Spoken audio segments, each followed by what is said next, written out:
दोस्तों, कहते हैं सांप का जहर जिस्म को मारता है, लेकिन नागिन का इंतजार रूह को सुला देता है।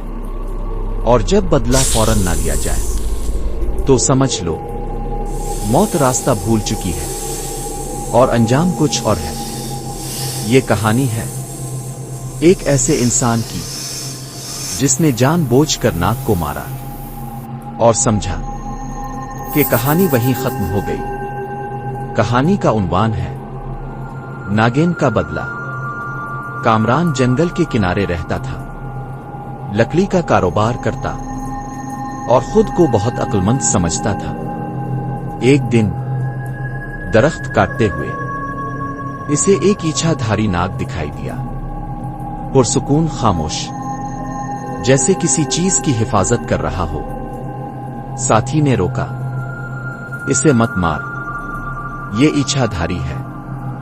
कामरान हंसा, सांप सांप होता है और एक ही वार में इसने नाग को मार डाला। लेकिन इसे मालूम नहीं था कि नाग अकेला नहीं था।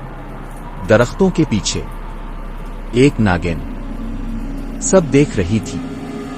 आंखों में आंसू नहीं थे, सिर्फ हिसाब था। वो सामने नहीं आई, ना चीखी, ना बद्दुआ दी, बस खामोशी से बोली, अभी नहीं। इस रात के बाद कामरान जिंदा तो रहा, लेकिन सुकून मर गया।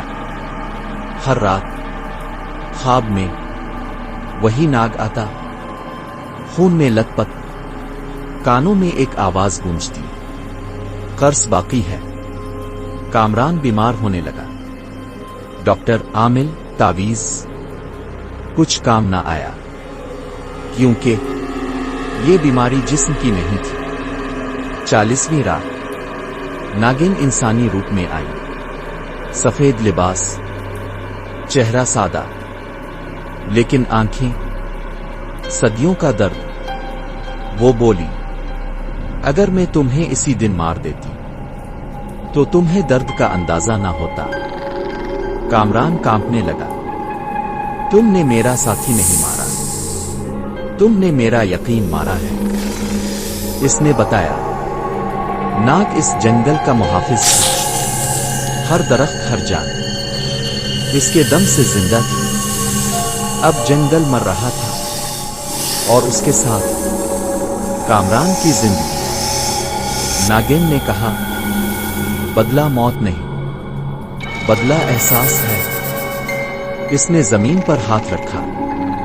कामरान की टांगें सांप में बदलने लगे। ना मुकम्मल इंसान, ना मुकम्मल नाग, एक जिंदा सजा। अब तुम हर दिन इस नाग का दर्द जियोगे जिसे तुमने हंसते हुए मारा था। अगली सुबह लोगों ने देखा, कामरान जिंदा था, लेकिन बोल नहीं सकता था, चल नहीं सकता था। आंखों में सिर्फ मुआफी थी। और रात को जंगल में एक नई आवाज गूंजती थी, सांप सांप होता है। दोस्तों, कुछ बदले फौरन नहीं लिए जाते। कुछ बदले इंसान को जिंदा रखकर इसके अंदर मारे जाते हैं। याद रखना, जो फितरत पर जुल्म करता है, फितरत इसे दफन नहीं करती, वो इसे मिसाल बना देती है। अगर कहानी ने दिल भारी कर दिया हो तो सुनो कहानी प्लस को सब्सक्राइब करें, क्योंकि यहां कहानियां खत्म नहीं होती, वो शुरू होती है।